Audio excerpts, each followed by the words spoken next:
আমরা বেশিরভাগ মানুষ, আমরা বেশিরভাগ মুসলমান, আমরা মুসলিম বাই চান্স, জন্মের সূত্রে মুসলমান, বাবা মা মুসলমান, সেই হিসাবে আমরা মুসলমান। আমাদের পৃথিবীর অনেক কিছুকে জানার, বোঝার, শেখার সুযোগ হলেও যে ইসলাম আমার অনন্তকালের সুখ কিংবা দুঃখের ফয়সালা করবে, যে ইসলামের ভিত্তিতে আমার জান্নাত কিংবা জাহান্নামের সিদ্ধান্ত হবে, সেই ইসলাম সম্পর্কে একটু সময় নিয়ে পড়াশোনা করবার মতো সুযোগ আমাদের অনেকেরই হয়নি। যার কারণে ইসলামটা আমাদের কাছে অন্য 10টি মানুষের তৈরি করা ধর্মের মতো গতানুগতিক ধর্ম। এটা নিয়ে যদি আমরা একটু পড়াশোনা করার সুযোগ করতে পারি, আমরা যদি কোরআনটাকে একটু স্টাডি করতে পারি, আমরা যদি প্রিয় নবী সাল্লাল্লাহু আলাইহি সাল্লামের জীবনীটাকে একবার অন্তত শুরু থেকে শেষ পর্যন্ত পড়ে দেখতে পারি, আমরা যদি নবী করিম সাল্লাল্লাহু আলাইহি সাল্লাম এবং খোলাফায়ে রাশেদা তথা ইসলামের সোনালী যুগের স্বর্ণ মানবদের ইতিহাস একটু ঘেটে দেখতে পারি, তাহলে সেক্ষেত্রে আমাদের ইসলামটা গতানুগতিক না হয়ে ইসলামটা হবে আমাদের যথাযথ, এবং ইসলাম চর্চা করাটা হবে আমাদের জন্য তৃপ্তির, আনন্দের, এবং সেটি আমাদেরকে মানসিক প্রশান্তি এনে দেবে ইনশাআল্লাহ তাআলা। প্রিয় নবী সাল্লাল্লাহু আলাইহি সাল্লাম যে শরীয়ত আমাদের সামনে উপস্থাপন করে গেছেন, তার এই শরিয়ার যে সৌন্দর্য আছে সেগুলো নিয়ে আলোকপাত অনেক দীর্ঘ সময় নিয়ে করা যাবে। আমরা শুধু মোটা দাগে একটি বিষয় বলি, মুহাম্মদ সাল্লাল্লাহু আলাইহি সাল্লাম পৃথিবীকে কি দিয়ে গেছে। বিশেষ করে বিজ্ঞানের এই পৃথিবীতে, আপনারা সবাই সায়েন্সের ছাত্র, বিজ্ঞান মানুষের জীবন মানকে অনেক সহজ করেছে, উন্নত করেছে, অনেক কিছু দিয়েছে। বস্তুবাদের জোয়ারের এই জয় জয়কার যখন চলছে গোটা বিশ্বে, নীতি নৈতিকতা বা আদর্শ মানুষের জীবনে যখন খুবই গুরুত্বহীন একটি বিষয়, এই সময়টাতে আমাদের কাছে জাগতিক জীবনের সৌন্দর্য, জাগতিক জীবন কতটা সহজ হলো, এই বিষয়টা অনেক গুরুত্বপূর্ণ। এবং সেই কারণে মুহাম্মদ সাল্লাল্লাহু আলাইহি ওয়াসাল্লাম পৃথিবীতে বিজ্ঞানের কোন থিওরি আবিষ্কার করে গেছেন, মানুষের জীবনমান উন্নয়ন করার ক্ষেত্রে তার কি ভূমিকা ছিল, এরকম বিষয় আশয়গুলোকে আমরা উপস্থাপন করে তাকে অন্যদের সাথে আমরা তুলনা বা কম্পেয়ার করার চেষ্টা করি। অথচ মুহাম্মদ সাল্লাল্লাহু আলাইহি সাল্লাম বিশ্ববাসীকে যা দিয়ে গেছেন, তার অনুসারীরা, মুসলিম শাসকগণ, সোনালী যুগের স্বর্ণ মানবগণ, বিশেষ করে খোলাফায়ে রাশেদা সহ তৎপরবর্তী যে মহান ব্যক্তিত্বগণ ছিলেন, তারা বিশ্বকে কি দিয়ে গেছে সেটার মূল্য কতখানি, এটা কোনো সংক্ষিপ্ত সময়ের বক্তব্য দিয়ে আসলে অনুধাবন করা সম্ভব নয়। আমি একটি বই রেকমেন্ড করতে চাই, যদি আপনাদের হাতে সময় থাকে। ভারতবর্ষের একজন বড় মনীষী ছিলেন, একজন বড় ইসলামিক স্কলার ছিলেন, ভারতের লখনৌর নদওয়াতুল উলামার সৈয়দ আবুল হাসান আলী আন-নাদবী রাহিমাহুল্লাহ, যিনি পশ্চিমের বড় বড় বিশ্ববিদ্যালয়গুলোতে একজন আলেম এবং ইতিহাসের ছাত্র হয়েও অতিথি লেকচারার হিসাবে বিভিন্ন সময় লেকচার দিতেন। মুসলিম বিশ্বের নোবেল খ্যাত বাদশাহ ফয়সাল অ্যাওয়ার্ড পাওয়া ভারতবর্ষের কয়েকজন ক্ষণজন্মা মনীষীদের একজন ছিলেন। তার লেখা একটা বই, মাযা খাসিরাল আলামু বিইনহিতাতিল মুসলিমিন, বইটি তিনি আরবিতে লিখেছেন। এই বইয়ের ভূমিকা তিনি লিখেছেন যে এই বই যখন আমি আরবি ভাষায় লিখি, তখনও পর্যন্ত আমি কোনো আরাবিয়ানের সাথে আমার সাক্ষাৎ হয়নি, এবং কোনো আরব দেশে অন্য কোনো কাজে তো বটেই, এমনকি হজ বা ওমরা করার যাওয়ার সুযোগও আমার হয়নি। তার বয়স ছিল সম্ভবত তখন 17 কি 18। এই বয়সে তিনি যে বই লিখেছেন মাযা খাসিরাল আলামু বিইনহিতাতিল মুসলিমিন আরবিতে, সেই বই নাই। মিডল ইস্টের এমন কোন সমৃদ্ধ লাইব্রেরি একটিও খুঁজে পাওয়া দুঃসাধ্য হবে। আমি 10-10টি বছর মিডল ইস্টে কাটিয়েছি। মিডল ইস্টের যে সমস্ত ভাইরা সেখানে পড়াশোনা করছেন বা মধ্যপ্রাচ্যের বিভিন্ন বিশ্ববিদ্যালয়গুলো, বিভিন্ন শিক্ষা প্রতিষ্ঠানগুলো, বিভিন্ন লাইব্রেরি সম্পর্কে ন্যূনতম ধারণা রাখেন এমন যে কেউ বলতে পারবেন, সংক্ষেপে তাকে আলিমিয়া নদবী বলা হয়। আলিমিয়া নদবীর এই বইটি নেই এরকম কোন লাইব্রেরি সেখানে খুঁজে পাওয়া কঠিন হবে। খোদ সৌদি আরবের একাধিক মিনিস্ট্রি সরকারি খরচে, আরো বহু আগের কথা বলেছি, প্রতিযোগিতা করে ওয়াজারাতুস সাকাফাত ওয়াল ইলাম সংস্কৃতি বিষয়ক মন্ত্রণালয়, ওয়াজারাতুশ শুউনুল ইসলামিয়া ধর্ম বিষয়ক মন্ত্রণালয়, ইসলামিক অ্যাফেয়ার্স বিষয়ক মন্ত্রণালয়, একাধিক মিনিস্ট্রি প্রতিযোগিতা করে তার এই বই লক্ষ লক্ষ কপি প্রিন্ট করে বিতরণ করেছে। এটি অতীতের কথা বলছি আমি, বর্তমানের কথা নয়। সৈয়দ আবুল হাসান আলী নদভী রহমতুল্লাহ আলাইহি তার এই বইয়ে প্রমাণ করেছেন পৃথিবীর চালকের আসনে যখন মুসলমানরা ছিল তখন পৃথিবী কি পেয়েছে, আর আজ পৃথিবীর চালকের আসনে মুসলমানরা নেই তাতে পৃথিবী কি হারিয়েছে। এটাই হলো তার আলোচনার টপিক এই বইয়ের। এই বইটি বাংলা অনুবাদ হয়েছে, ইসলামী ফাউন্ডেশন থেকে অনুবাদ করা হয়েছে। আবু সাইদ মোহাম্মদ ওমর আলী ইসলামী ফাউন্ডেশন একজন পরিচালক ছিলেন, এই অঞ্চলেরই মানুষ, চুয়াডাঙ্গার মানুষ, তিনি অনুবাদ করেছেন। মাওলানা আবু তাহের মেজবাহ অনুবাদ করেছেন, আরো একাধিক মানুষ অনুবাদ করেছেন। এই বইটি বাংলা অনুবাদ হয়ে গেছে, ইংলিশে বিভিন্ন ভাষায় আছে। আপনি মুসলমানের সন্তান হিসেবে এই বইটি যদি একবার পড়েন, আমার বিশ্বাস যে ইসলামের সোনালী যুগের স্বর্ণ মানবদের যে অবদান মানব জাতির প্রতি ছিল সে সম্পর্কে আপনি কিঞ্চিত হলেও ধারণা পাবেন। আমাদের দুর্ভাগ্যের বিষয় হলো আমরা সাবকন্টিনেন্টের মুসলমানরা বিশেষ করে আমরা শুনে শুনে মুসলমান হতে অনেক বেশি পছন্দ করি, স্বাচ্ছন্দ্য বোধ করি। আমরা ঘন্টাকে ঘন্টা ওয়াজ শুনতে খুব পছন্দ করি। পছন্দের বক্তার বক্তব্য 2-3 ঘন্টা 4 ঘন্টা শুনতে আমাদের কষ্ট হয় না। রাত 12টা-1টা পর্যন্ত এদেশে বহু ওয়াজ মাহফিল হয়, কিন্তু 1 ঘন্টার জন্য আমরা কোনো গুরুত্বপূর্ণ বই পড়ার সময় বেশিরভাগ ক্ষেত্রে বের করতে পারি না। আমার সামনে আপনারা যারা উপবিষ্ট আছেন, আমি আমার সময় তো শিক্ষার্থীবৃন্দদেরকে বলছি, আপনাদের এই বয়সে ছাত্র জীবনে অবসর সময় আপনারা চাইলে একটু সময় বের করতে পারেন। আমি শুধু আজ এই সিরাত সেমিনারের মাধ্যমে আপনাদেরকে উদাত্ত আহ্বান রেখে যেতে চাই, আপনার জীবনে একটি বারের জন্য হলেও পুরো কোরআনে কারিমের শুরু থেকে শেষ পর্যন্ত বুঝে বুঝে পড়ার চেষ্টা করবেন। নবী করিম সাল্লাল্লাহু আলাইহি সাল্লামের জীবনী যে কোনো একটা জীবনী গ্রন্থ, সমৃদ্ধ কোনো একটা জীবনী গ্রন্থ, এটা শুরু থেকে শেষ পর্যন্ত কমপক্ষে একবার পড়ার চেষ্টা করবেন। এই দুটি কাজ করবার পর আপনি মুসলিম হিসাবে, মুসলমান হিসাবে এই দুটি পাঠের আগের আপনার যে অবস্থান এবং তার পরের যে অবস্থান, এই দুটির মধ্যে আকাশ এবং পাতাল পার্থক্য আপনি নিজে অনুভব করতে পারবেন। আমরা সেই ধর্মের অনুসারী যেই ধর্ম 1450 বছর আগে আমাদেরকে নির্দেশ করেছে। প্রথম নির্দেশ, ইকরা বিসমি রাব্বিকাল্লাযী খালাক, পড়ো তোমার প্রভুর নামে যিনি তোমাকে সৃষ্টি করেছেন, তার নামে তুমি পড়ো। আল্লাহ সুবহানাহু ওয়া তাআলা গোটা কোরআন জুড়ে বহু আদেশ করেছেন, বহু নিষেধ করেছেন, বহু দৃষ্টান্ত উপস্থাপন করেছেন, বহু ইতিহাস পর্যালোচনা করেছেন, কিন্তু পুরো কোরআন জুড়ে যত আদেশ নিষেধই থাকুক না কেন, প্রথম আদেশ আল্লাহ করেছেন পড়ো। এই যে পড়ার নির্দেশ, জ্ঞান অর্জন করবার নির্দেশ আল্লাহ সুবহানাহু ওয়া তাআলা প্রথম করেছেন, এটি 2024 সালের ঘটনা নয়, এটি আজ থেকে প্রায় 1500 বছর আগের ঘটনা।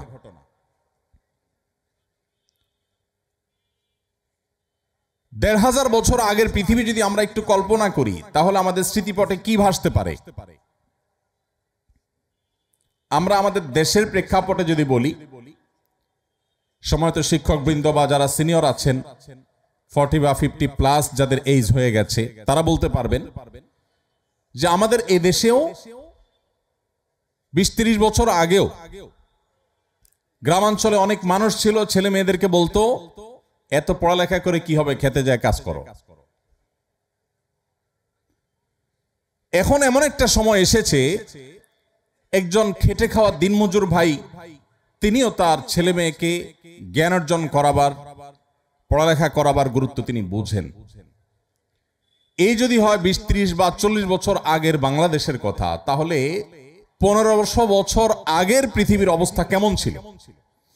সেই সমাজের বুকের উপর দাঁড়িয়ে মুহাম্মদ সাল্লাল্লাহু আলাইহি সাল্লাম উচ্চারণ করেছিলেন প্রথম নির্দেশ আল্লাহর পক্ষ থেকে পাওয়া ওহী, ইকরা বিসমি রাব্বিকাল্লাযী খালাক।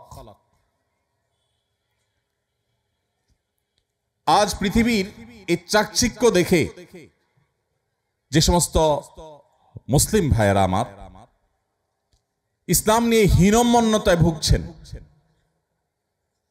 যাদের মধ্যে এই সংশয় কাজ করছে যে আসলে আমরা মুসলমানরা পৃথিবীর জন্য কি করলাম?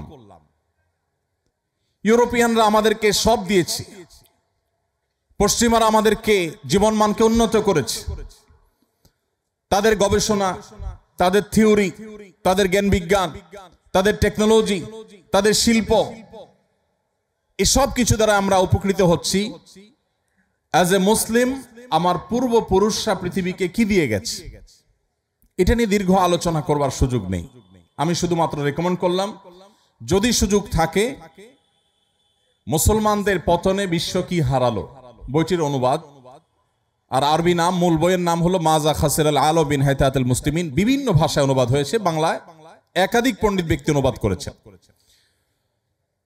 তো এই বইটি আপনি পড়লে আপনার এই প্রশ্নের উত্তর পেয়ে যাবেন। মুহাম্মদ সাল্লাল্লাহু আলাইহি সাল্লাম তিনি পৃথিবীকে কি দিয়ে গেছেন?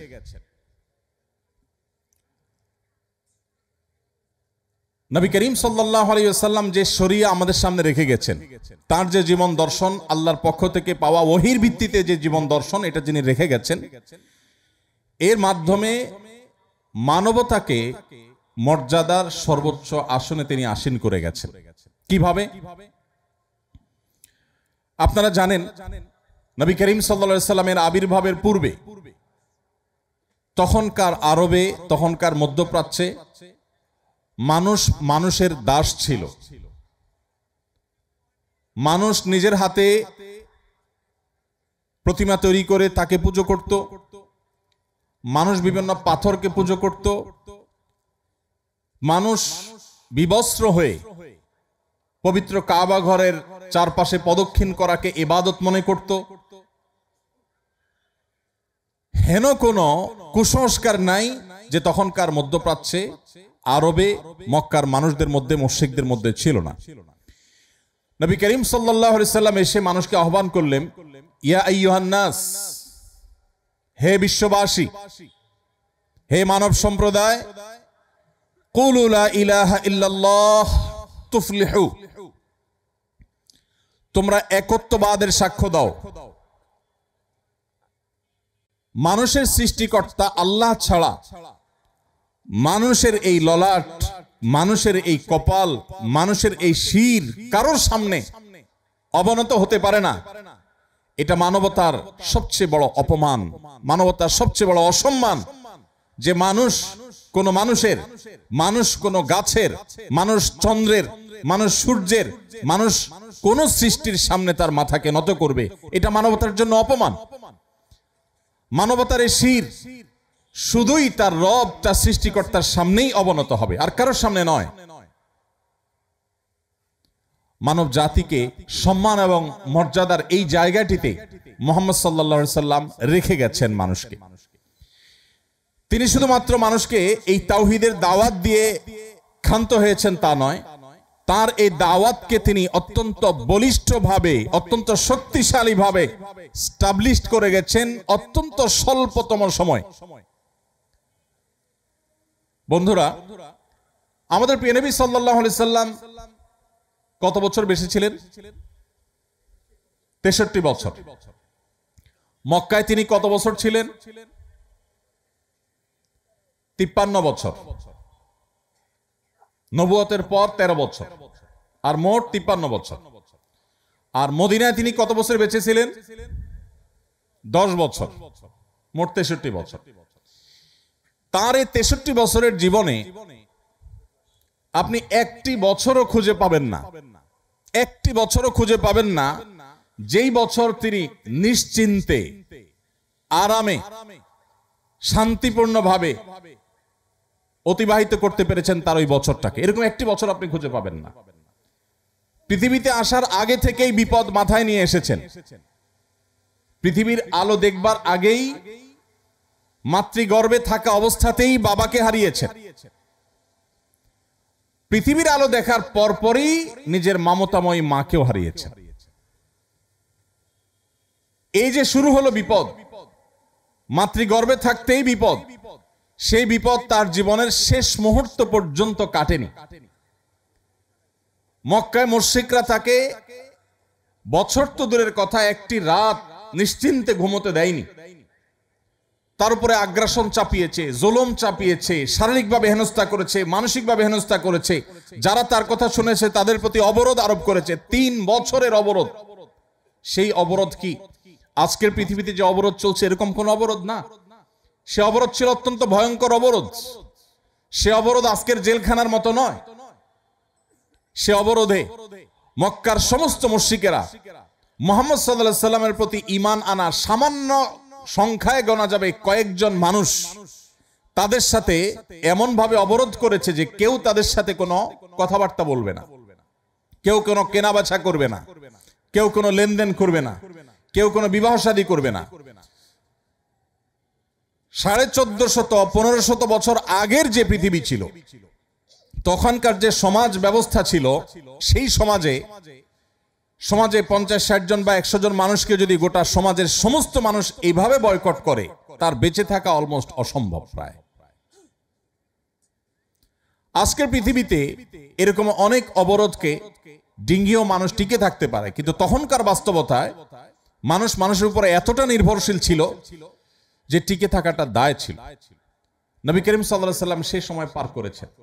সাহাবীরা ওই সময় গাছের পাতা খেয়ে, পশুর চামড়া শুকিয়ে, সেসব খেয়ে তারপর তাদের জীবনকে ধারণ করতে হয়েছে। সে আলোচনা অনেক দীর্ঘ হবে। আমি শুধু এটুকু বলতে চাই যে প্রিয় নবী সাল্লাল্লাহু আলাইহি সাল্লামকে একটি রাতের জন্য নিশ্চিন্তে আরামে তাকে ঘুমোতে দেয়া হয়নি। তিনি যখন মক্কায় থাকতে না পেরে আল্লাহর নির্দেশে মদিনায় হিজরত করে চলে গেলেন, সেখানেও তাকে শান্তিতে থাকতে দেয়া হয়নি। কখনো বদর এসেছে, কখনো উহুদ, কখনো খন্দক, কখনো তাবুক। একটি বছর তাকে নিশ্চিন্তে থাকতে দেয়া হয়নি। এত বাধার মধ্যে একজন মানুষের জীবন যেখানে বাঁচাটাই দায়, পৃথিবীতে টিকে থাকাটাই যেখানে দায়, সেখানে মুহাম্মদ সাল্লাল্লাহু আলাইহি সাল্লাম কি করেছেন? মাত্র 10 বছর মদিনার সুযোগ পেয়েছেন কাজের। এত বাধার মধ্যে থেকেও তার কাজকে তিনি এত সূক্ষ্মভাবে, এত সুচারুরূপে কাজটি সম্পাদন করেছেন যে 10 বছরে তিনি তার মিশনকে, তাওহীদ এবং একত্ববাদের দাওয়াতকে, ইসলামকে পৃথিবীর প্রান্তে প্রান্তরে প্রতিটি জায়গায় পৌঁছাবার ব্যবস্থা করে তার মিশনকে পাতাল থেকে আকাশে তুলে রেখে তারপর দুনিয়া থেকে গেছে। সময় তো ভাইরা, 10 বছর তো আমাদের জীবনে একটা পরিবারের যে অবস্থা সেটা পরিবর্তন করার জন্য যথেষ্ট হয় না। আপনারা পড়াশোনা শেষ করে যখন চাকরিতে ঢুকবেন বা কোনো উদ্যোক্তা হবেন, কোনো ব্যবসা বাণিজ্য, কোনো একটা কিছু শুরু করবেন, 10 বছর তো গোছাতে গোছাতেই লাগে। সেখানে 10 বছরে গোটা পৃথিবীর পট পরিবর্তন করে দিয়েছেন মুহাম্মদ সাল্লাল্লাহু আলাইহি সাল্লাম। ভাইরা আমার, সেই মানুষটি, তার কাছে কি এমন মন্ত্র ছিল, কি এমন শক্তি ছিল যে শক্তি দিয়ে গোটা পৃথিবীকে এভাবে তিনি অত্যন্ত অল্প সময়ের মধ্যে, খুব অল্প মূল্যের বিনিময়ে গোটা পৃথিবীকে তিনি জয় করতে পেরেছেন।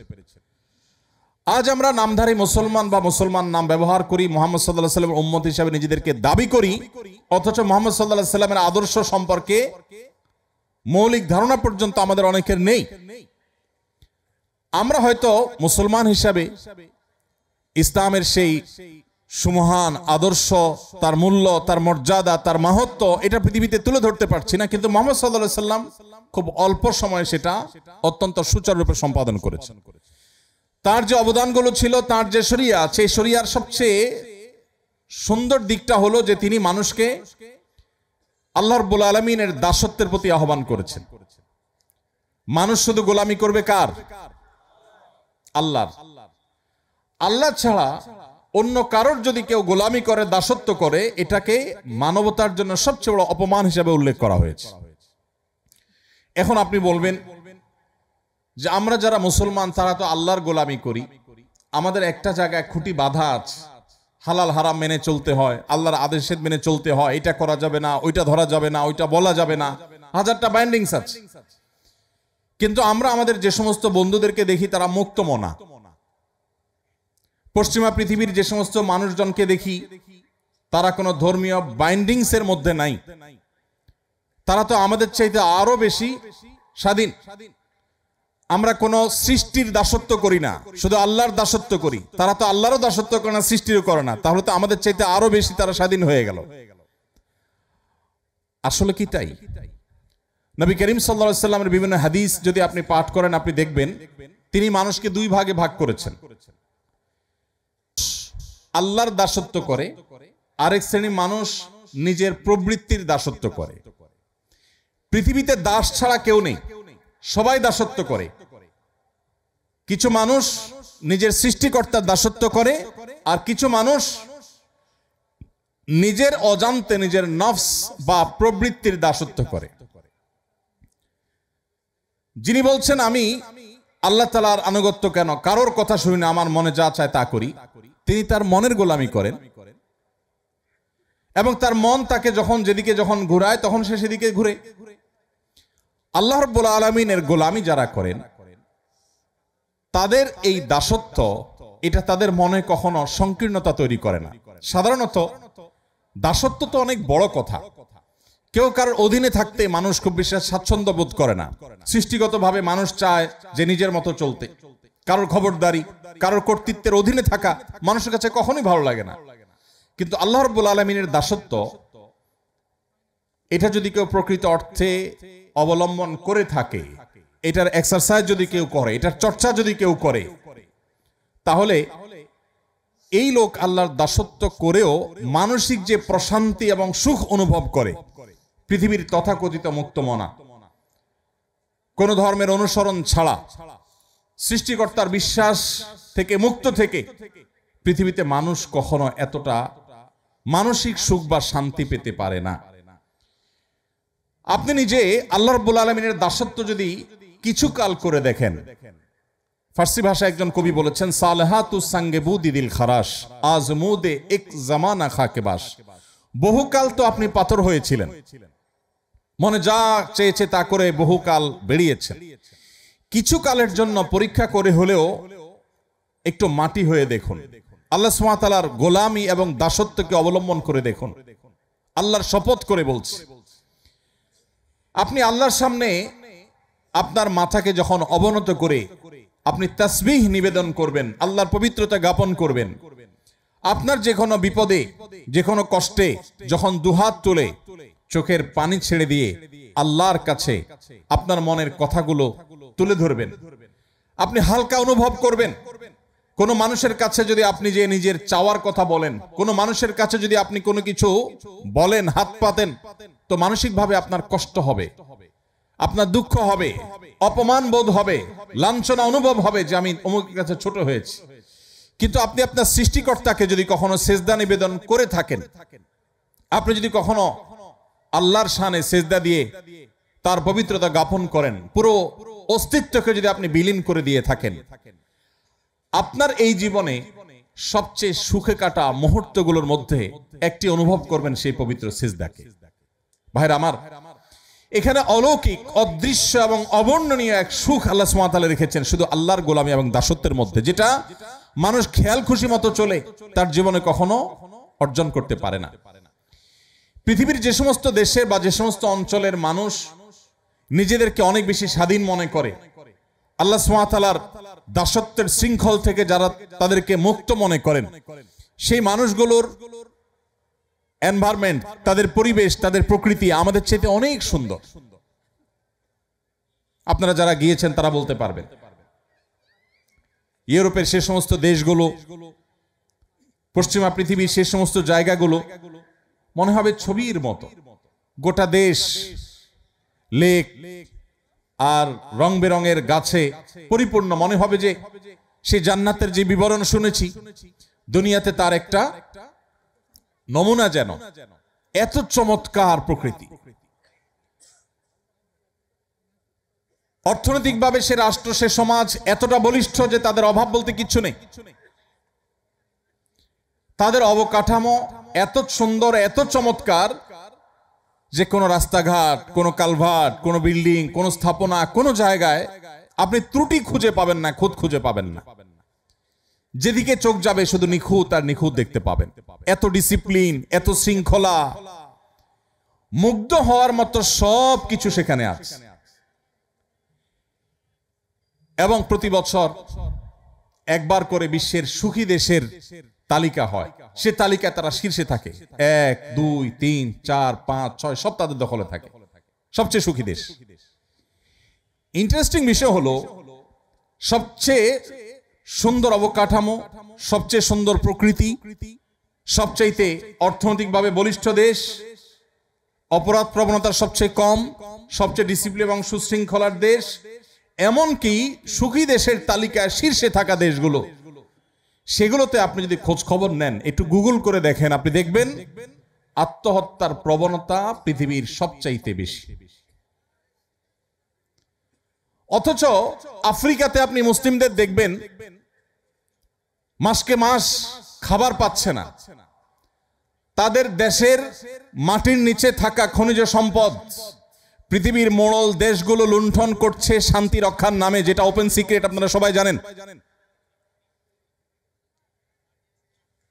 শান্তি রক্ষার নামে ওই আফ্রিকার গরিব মুসলিম দেশগুলোর খনিজ সম্পদগুলো লুট করছে পৃথিবীর মোড়লরা, যারা আমাদেরকে সকাল বিকাল মানবতার জিকির আর ফিকির শোনায়, সবক শোনায়, যাদের দেখে আমরা মুগ্ধ হই, যাদের দেখে আমরা অবাক হই, তাদের মতো হওয়ার জন্য আমরা লালায়িত থাকি। সেই ভদ্রবেশী মানুষগুলো আফ্রিকার সমস্ত দেশগুলোকে লুটে পুটে খাচ্ছে, যেটা ওপেন সিক্রেট, আজকের পৃথিবীতে জানে না এমন মানুষ পাওয়া কঠিন। ভাইরা আমার, ওই মানুষগুলোর সবই আছে, পৃথিবীর মোড়লগিরি মাতবরি সবই তাদের কাছে আছে, কিন্তু মানসিক শান্তি নাই। আফ্রিকার ওই গরিব অঞ্চলের মুসলমানদেরকে আপনি দেখবেন মানসিকভাবে তারা অনেক বেশি শান্তিতে আছে, তাদের মধ্যে আত্মহত্যার প্রবণতা অনেক কম। এমনকি আমাদের মতো এরকম গরিব দেশ, যে দেশটির হাজারটা সমালোচনা করার দিক পাবেন আপনি, অথচ আমাদের এই প্রিয় স্বদেশেও আপনি তাদের মতো আত্মহত্যার প্রবণতা দেখবেন না। আপনি যদি জাপানে, কোরিয়াতে যান, পৃথিবীর সবচেয়ে সভ্য ভদ্র মানুষ বলা হয় জাপানিজদেরকে, কোরিয়ানদেরকে, তাদেরও একই অবস্থা, এত সুন্দর নেচার, সবকিছু সুন্দর, কিন্তু কেউ বাঁচতে চায় না, মানসিক সুখ নাই। তাদের জীবন তারা কতটা উপভোগ করতে পারছেন, এটা নিয়ে আপনি যদি একটু উন্মুক্ত মনে স্টাডি করেন, আপনার কাছে দিন আলো মতো পরিষ্কার হয়ে যাবে। মুহাম্মদ সাল্লাল্লাহু আলাইহি সাল্লাম যে কাজটি করেছেন সেটি হলো পৃথিবীর মানুষকে আল্লাহর গোলামি এবং দাসত্বের পথে এনে রেখে গেছেন। আর আল্লাহর দাসত্ব করা মানুষ আর কারোর দাসত্ব করে না। তার চাইতে স্বাধীন আর কেউ হয় না, তার চাইতে শান্তিতে আর কেউ থাকে না, তার চাইতে মানসিক সুখ আর কেউ লাভ করে না। এই জিনিসটি মুহাম্মদ সাল্লাল্লাহু আলাইহি সাল্লাম আমাদেরকে দিয়ে গেছেন। মুহাম্মদ সাল্লাল্লাহু আলাইহি সাল্লাম সেই জীবন দর্শন দিয়ে গেছেন। তার যে শরিয়া, সে শরিয়ার আরেকটা সৌন্দর্য হলো এখানে কোনো জবরদস্তি নাই, কোনো বাড়াবাড়ি নাই। কোরআনে কারীমে আল্লাহ বলেছেন, লা ইকরাহা ফিদ্দীন, ধর্ম গ্রহণে কোনো প্রকার জবরদস্তি চলবে না। আমি আবারও ফিরে যেতে চাই সেই 1450 বছর 1500 বছর আগে। 2024-এর এই পৃথিবীতে অনেক সুন্দর সুন্দর কথা বলা ফ্যাশনের ব্যাপার, মত প্রকাশের স্বাধীনতার কথা, এটা আজকালকার যুগের বেশ চমকপ্রদ একটি স্লোগান। এই স্লোগান যে যত বেশি দিতে পারে সে ততটা আধুনিক হিসেবে সাব্যস্ত হয়। কিন্তু 1450 বছর আগের পৃথিবী যদি আপনি চিন্তা করে দেখুন, সেই পৃথিবীতে নবী করিম সাল্লাল্লাহু আলাইহি সাল্লাম বলেছেন, লা ইকরাহা ফিদ্দীন, ধর্ম গ্রহণে কোনো জবরদস্তি চলবে না, কোন প্রকার রক্তপাত ছাড়া, দু চারটা বিচ্ছিন্ন ঘটনা ছাড়া উল্লেখযোগ্য কোনো প্রকার রক্তপাত ছাড়া মুহাম্মদ সাল্লাল্লাহু আলাইহি সাল্লাম যেখানে মক্কা বিজয় করেছেন, তিনি নির্দেশ করলে মক্কার সমস্ত মানুষ ইসলামের ছায়াতলে আসতে বাধ্য হতো। কিন্তু তিনি পরিষ্কারভাবে সবাইকে বললেন যে কেউ যদি নিজ ধর্মে অটল থাকতে চায়, শিরক এবং ভুলের পথেও কেউ থাকতে চায়, সে স্বাধীনতা তাকে দেয়া হবে, তার পরিণতি সে আল্লাহর কাছে ভোগ করবে কিয়ামতের ময়দানে। কিন্তু পার্থিব জগতে অ্যাজ এ মুসলিম আমরা তাকে কখনো বাধ্য করব না আমাদের ইসলামে আসতে। নবী করিম সাল্লাল্লাহু আলাইহি সাল্লাম যখন মদিনায় গেলেন তখনও কোনো জবরদস্তি করে একটি মানুষকে ইসলামের ছায়াতলে আনেননি। যখন তিনি মক্কায় ছিলেন তখনও করেননি। মক্কা যখন বিজয়ীর ভেষে যখন মক্কায় তিনি প্রবেশ করলেন তখনও তিনি কাউকে জবরদস্তি করেননি। তার পরবর্তীতে যত শাসক ইসলামের ইতিহাসে এসেছে, পরবর্তী সময়কার শাসকদের কথা বলছি, তাদের অনেকের অনেক ভুল ছিল, অনেকের অনেক ত্রুটি ছিল, তাদের দুধের ধোয়া আমি বলছি না। কিন্তু একটা জায়গায় মুসলিমরা অন্য সবার চাইতে ইউনিক, সেটা হলো যে মুসলিম শাসকরা সচরাচর, বিচ্ছিন্ন ঘটনা থাকতে পারে, সচরাচর তারা ম্যাসিভ লেভেলে জবরদস্তি করে কাউকে ইসলামে তারা আনেন নাই। শুধু ভারতবর্ষে মুসলিমদের যে শাসনের ইতিহাস, সেটা যদি আপনি একটু অধ্যয়ন করেন আপনি অবাক হতে বাধ্য হবেন। মুসলিমদের শাসনের কেন্দ্র ছিল দিল্লি, অথচ দিল্লিতে মুসলমানদের সংখ্যা সর্বকালেই সবচাইতে কম। কোন কালেই ভারতবর্ষে মুসলিম শাসনের কেন্দ্র এই বাংলাদেশ বা এই অঞ্চল ছিল না। কিন্তু আল্লাহ সুবহানাহু ওয়া তাআলা আমাদের পূর্বপুরুষদেরকে হেদায়েত নসিবে রেখেছেন, তারা ঈমান এনেছেন। যদি মুসলমানরা জোর করে মানুষকে ইসলামে দাখিল করাতো, ইসলামে প্রবেশ করাতো, তাহলে সেক্ষেত্রে সেই সময়টাতেই জোর করে দলে দলে মানুষকে ইসলামে তারা প্রবেশ করাতেন। ইসলামের একটা অন্যতম সৌন্দর্য হলো যে আজকের যুগে মত প্রকাশের স্বাধীনতা কথা বলাটা অনেক সহজ, সেই পরিবেশ আছে। মানুষ আধুনিক বিশ্বে এখন মত প্রকাশের স্বাধীনতাকে অনেক রেসপেক্ট করে, কিন্তু নবী করিম সাল্লাল্লাহু আলাইহি সাল্লাম ১৫০০ বছর আগে সেটা করে গেছেন।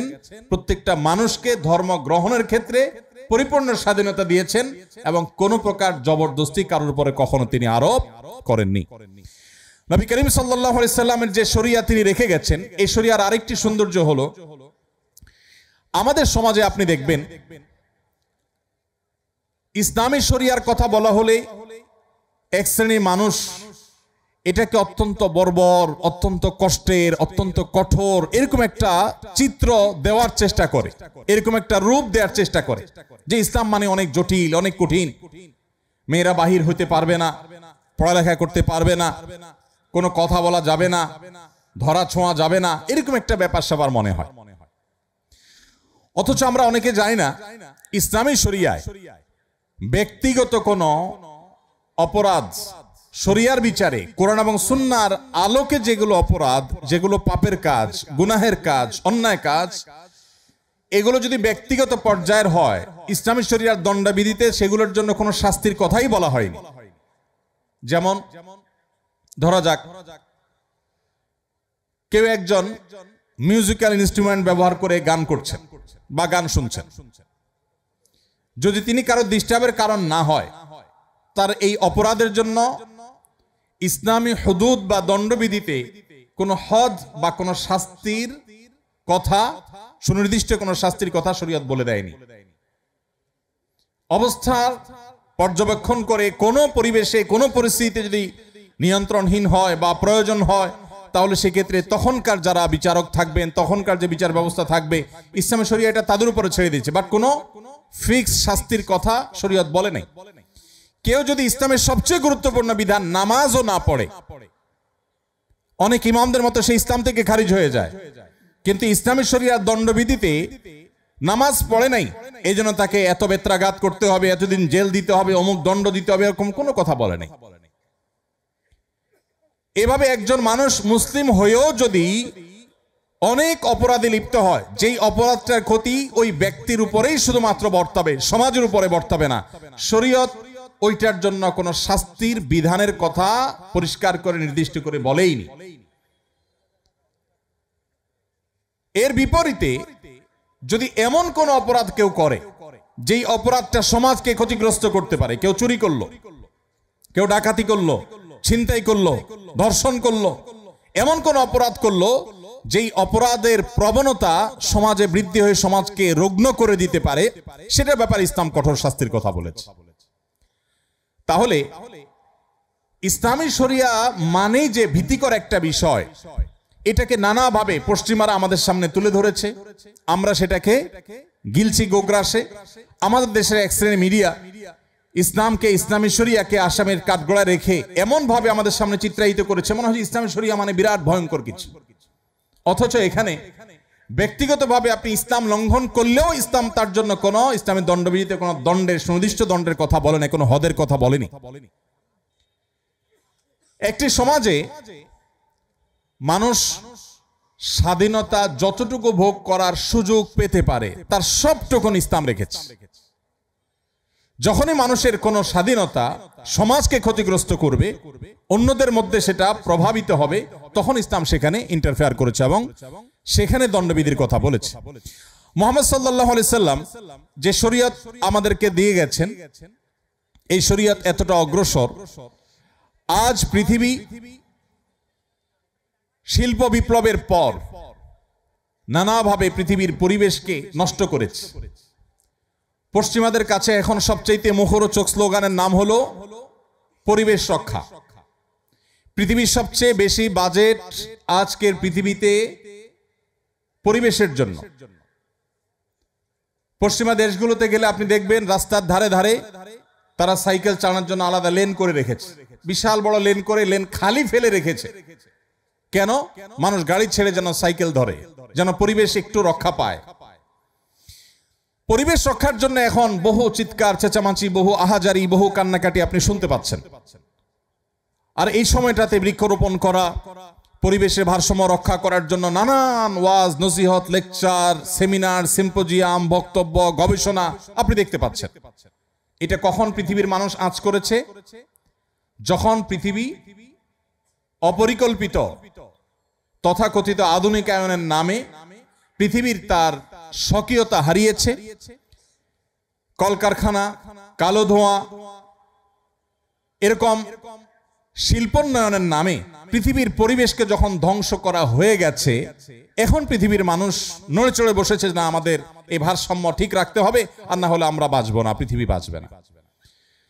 মুহাম্মদ সাল্লাল্লাহু আলাইহি সাল্লাম যে শরীয়ত দিয়ে গেছেন, সেই শরীয়তে পরিবেশের ভারসাম্য রক্ষায়, পরিবেশকে সুরক্ষিত রাখবার জন্য বৃক্ষরোপণ থেকে নিয়ে যে সমস্ত কর্মসূচির কথা বলেছেন, সেটি ওই সেই 1450 বছর আগে বলেছেন, যখন শিল্প বিপ্লব হয়নি, যখন পৃথিবী দূষিত হয়নি, যখন বায়ু দূষিত হয়নি, যখন পরিবেশ নষ্ট হয়নি, তখন তিনি বলেছেন তোমাদের হাতে যদি, কারোর হাতে যদি গাছের কোনো চারা থাকে, আর এদিকে সে দেখতে পায় ইসরাফিল সিংহা ফুৎকার দিয়ে পৃথিবীর এই জগৎকে, সৃষ্টি জগৎকে শেষ করে ফেলবে, মহাপ্রলয় আসছে, এটা যদি কেউ দেখতে পায়, আর তার হাতে থাকা গাছের চারাটা তিনি রোপণ করতে যাচ্ছিলেন, এই মুহূর্তে দেখতে পায় মহাপ্রলয় হয়ে সব ধ্বংস হয়ে যাবে, এই চারা তো থাকবার কথা নয়, এই রকম পরিস্থিতিতেও যেন তিনি গাছ রোপণ করতে দ্বিধা না করেন, ওই সময়ও যেন সে তার হাতে থাকা গাছের চারাটাকে রোপণ করে দেয়। নবী করিম সাল্লাল্লাহু আলাইহি সাল্লাম যখন পরিবেশ রক্ষার জন্য এই রকম নির্দেশনা দিয়েছেন, বৃক্ষরোপণের গুরুত্ব আরোপ করেছেন, মদিনাবাসীকে কৃষি কাজের জন্য উদ্বুদ্ধ করেছেন, কোরআন এবং হাদিসে শুধু কৃষির উপরে যে সমস্ত আয়াত এবং হাদিসগুলো আছে, কয়েক শত আয়াত এবং হাদিস আছে শুধুমাত্র কৃষি কাজের গুরুত্ব আরোপের জন্য, আমরা সেগুলো চর্চা নাই।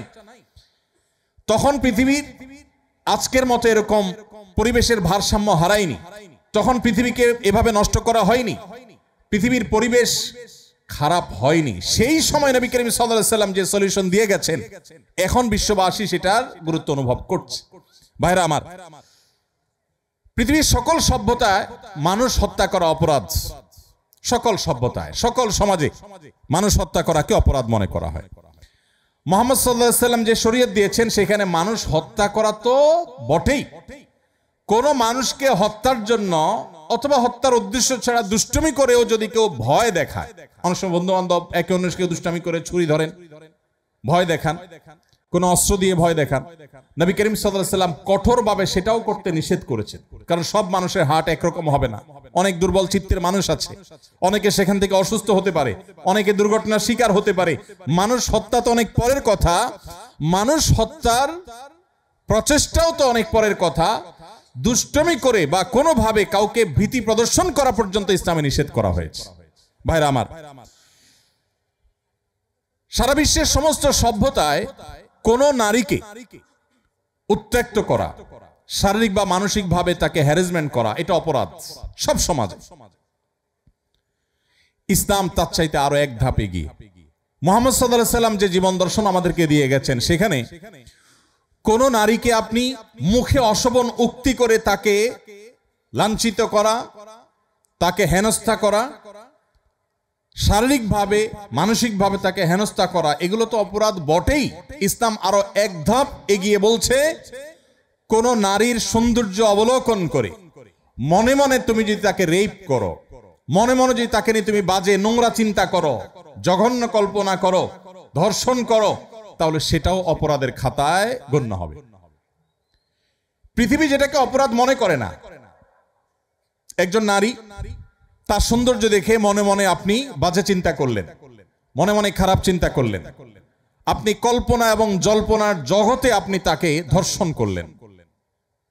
আপনার সেই কল্পনাগুলোকে যদি আপনি মুখের ভাষায় প্রকাশ করেন, পৃথিবীর কোন নারী সেটাকে স্বাভাবিকভাবে নিবে না। যত উদারতার কথা বলেন, কোন অমুসলিম নারীও এটাকে কখনো স্বাভাবিকভাবে নিবে না। আপনি যেটা মনের কল্পনার জগতে তাকে নিয়ে ভাবছেন, সে নোংরা কথাটা যদি মুখে প্রকাশ করেন, আপনাকে সুযোগ পেলে সে জুতা পিটা করবে। তার সেই অধিকার, এই যে মনে মনেও কেউ তাকে নিয়ে বাজে চিন্তা করতে পারবে না, এটা পৃথিবীর কোন সভ্যতা সংরক্ষণ করে নাই, ইসলাম সংরক্ষণ করেছে। কিভাবে ইসলাম সংরক্ষণ করেছে? পরিষ্কার ভাবে নবী সাল্লাল্লাহু আলাইহি সাল্লামের হাদিস রয়েছে, জিনাল আইনি আন-নাযর, কোন নারীর প্রতি লোলুপ দৃষ্টিতে তাকিয়ে জঘন্য চিন্তা করলে তুমি, এই তোমার দৃষ্টিটাও একটা ব্যভিচার হিসাবে তোমার অ্যাকাউন্টে লেখা হবে, তোমার অপরাধ হিসেবে গণ্য হবে, কিয়ামতের ময়দানে শাস্তি তোমাকে পেতে হবে। কেন? একজন নারীকে তুমি শারীরিকভাবে হেনস্থা করো নাই, মানসিকভাবে হেনস্থা করো নাই, কিন্তু তোমার দৃষ্টি দিয়ে তাকিয়ে মনে মনে তাকে নিয়ে জল্পনা কল্পনা করে এই মনোজগতে তাকে তুমি রেপ করেছো, এই জন্য তোমার আল্লাহর কাছে জবাবদিহি করতে হবে, কিয়ামতের ময়দানে শাস্তির মুখোমুখি হইতে হবে। এটাকে অপরাধ হিসেবে গণ্য করেছে। পৃথিবীর কোন সভ্যতা যেটাকে অপরাধ হিসাবে গণ্য করেনি। ভাইরা আমার,